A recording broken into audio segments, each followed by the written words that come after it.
Scusate per questa invasione anche di banco, perché abbiamo tutti nostalgia di tornare un po' tra i banchi di scuola.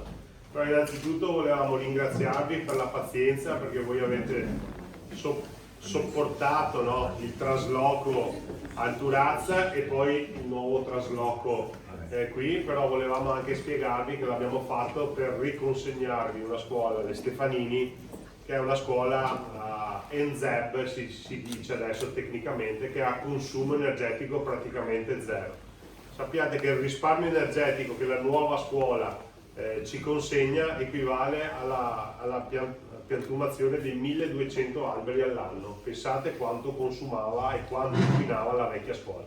Comunque vi auguriamo buon completamento di anno scolastico, un grande futuro. Vi consegniamo simbolicamente le chiavi della scuola, nel senso che dovete prendervene cura voi, insieme ovviamente alla dirigente scolastica, ai professori e a tutto il personale della scuola. In bocca al lupo per il vostro futuro, grazie per la pazienza che avete avuto, grazie per la pazienza anche delle vostre famiglie, buona scuola e contiamo su di voi, sappiate che siete davvero molto importanti per la nostra comunità.